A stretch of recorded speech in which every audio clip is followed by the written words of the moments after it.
Assalamualaikum warahmatullahi wabarakatuh.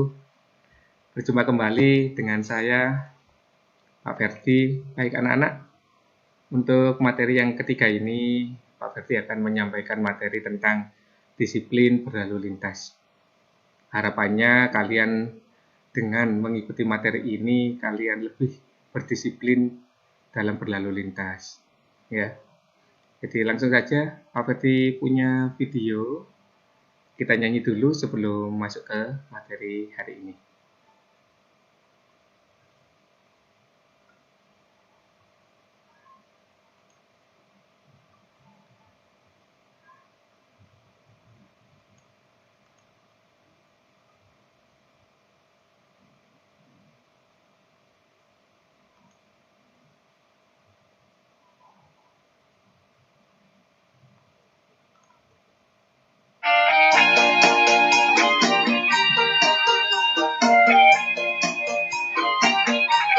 Kita bisa nyanyi sama-sama ya.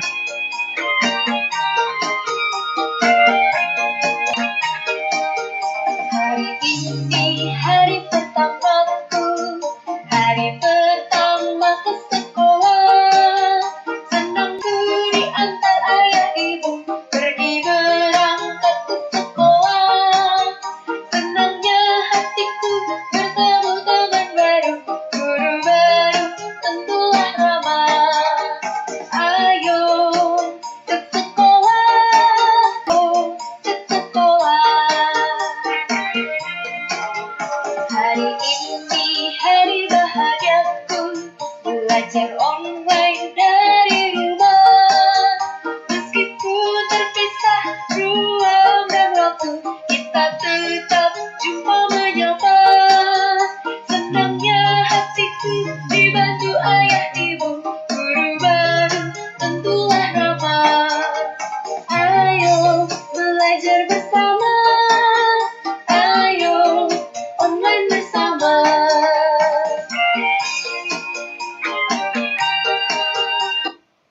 Cukup ya anak-anakku. Baik, kita masuk ke materi. Baik, yang namanya disiplin berlalu lintas adalah merupakan salah satu cermin dari disiplin nasional yang menunjukkan harga diri bangsa. Artinya apa?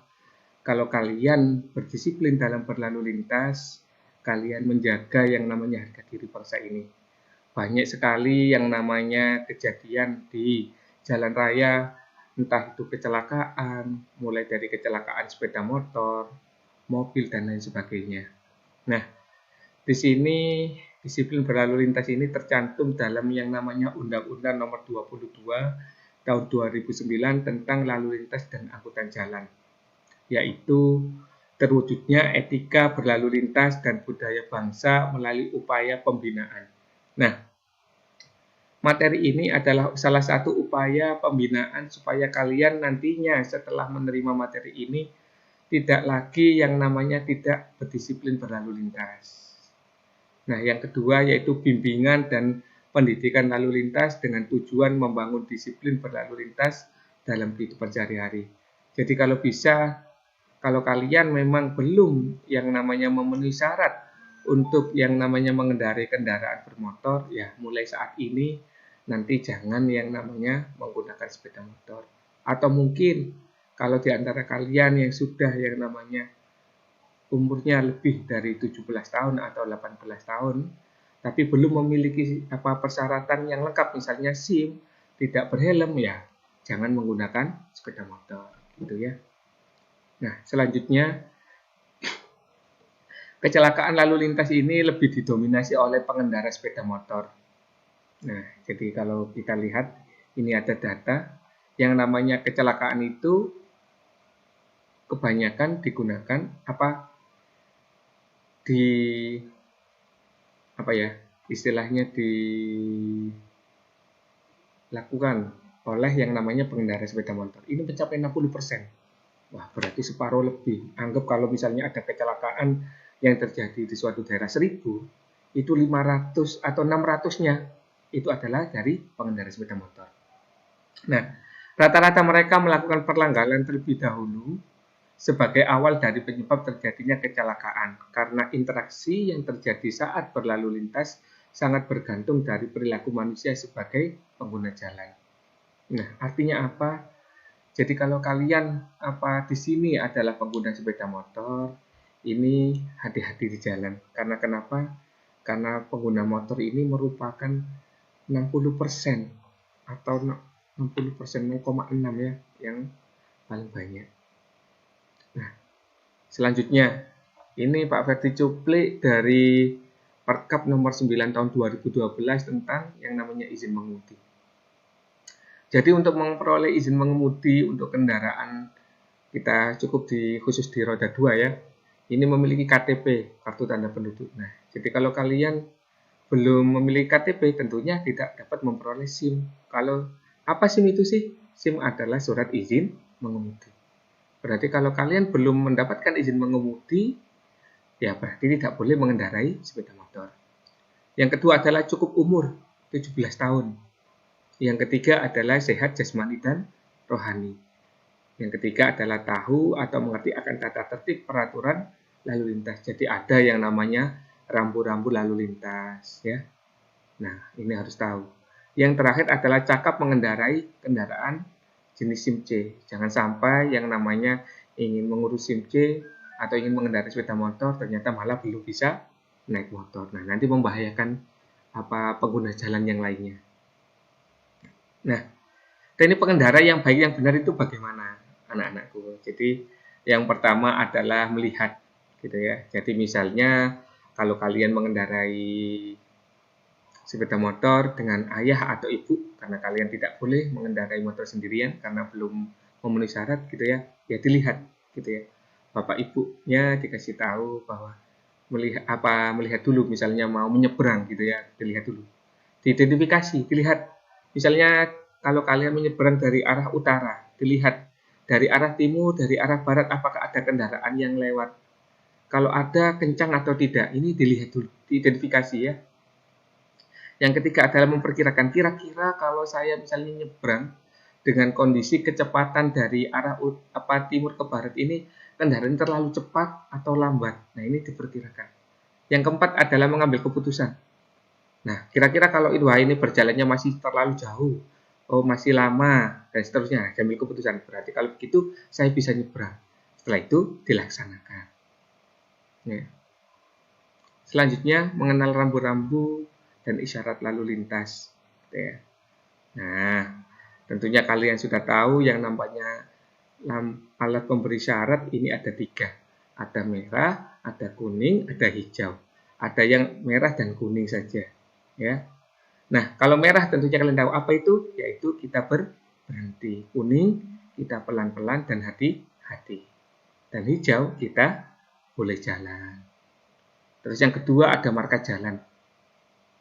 Nah, marka jalan secara umum kalau garis ini adalah lurus tanpa ada garis putus-putus ini, artinya kalian tidak boleh yang namanya pindah jalur dari kiri ke kanan sesukanya. Berarti ini tidak boleh. Kalau kiri ya tetap ke kiri, jangan menyalip. Gitu ya. Selama kalian mau pindah ke jalur yang kanan, ini tidak boleh. Kalau putus-putus, nah ini berarti di sini artinya berarti nanti ada yang namanya arahkan lalu lintas, peringatan ada marka di depan dan pembatas lakur atau jalur jalan. Nah, di sini artinya boleh pindah jalan, tapi di sini nanti ada tanda-tanda di depan. Jadi tetap hati-hati. Tidak seenaknya kita mau pindah dari jalur kiri ke jalur kanan, ya. Nah, hak utama pengguna jalan untuk kelancaran lalu lintas. Di sini kalian tentunya yang namanya menggunakan jalan ada yang namanya urutan prioritas yang harus didahulukan.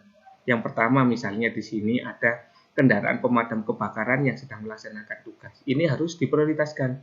Jangan sampai kalau ada yang namanya pemadam kebakaran lewat, terus kalian malah misalnya tidak mau minggir, tetap di tengah malahan misalnya.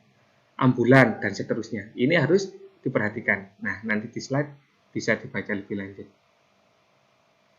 Yang selanjutnya yaitu himbauan keselamatan berlalu lintas di jalan. Ada 8. Yang bisa Pak Ferdi sampaikan misalnya yang pertama adalah satu, sebelum berangkat cek kondisi kelaikan kendaraan. Jangan sampai bannya masih gembos, remnya tidak berfungsi dengan baik, tidak membawa SIM, KTP dan seterusnya, langsung bawa motor gitu aja. Jadi Bapak Ibunya juga diingatkan ini ya. Terus yang kedua, biasakan menggunakan helm. Nah, jelas ya, harus pakai helm ya. Apalagi helmnya harus helm yang standar, SNI ya.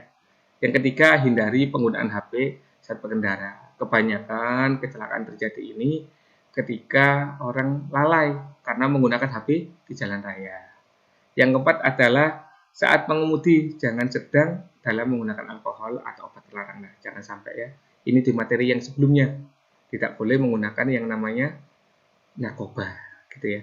Yang lima, kurangi kecepatan saat mendekati persimpangan. Nah, jangan sampai ada pertigaan, perempatan, malah justru kita lebih kencang.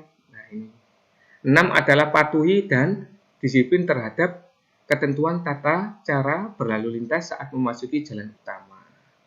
Misalnya saat mendahului, membelok, dan seterusnya. Yang ketujuh adalah budayakan tertib beretika, sopan santun di jalan raya. Contohnya misalnya kita tidak berkonvoy atau tidak menggeber-geber yang namanya gas yang kendaraan bermotor yang kita pakai, gitu ya. Yang terakhir, ayo menjadi pelopor keselamatan berlalu lintas di jalan bersama-sama, melakukan revolusi mental menuju Indonesia tertib, bersatu, dan keselamatan adalah nomor 1. Baik, demikian materi yang Pak Ferdi sampaikan. Nanti untuk slide-nya bisa dibaca berulang-ulang di rumah supaya keluarga kita semuanya adalah selamat di jalan raya dengan mentaati aturan yang ada sehingga kita bisa berdisiplin berlalu lintas. Sekian materi yang bisa Pak Ferdi sampaikan. Wassalamualaikum warahmatullahi wabarakatuh.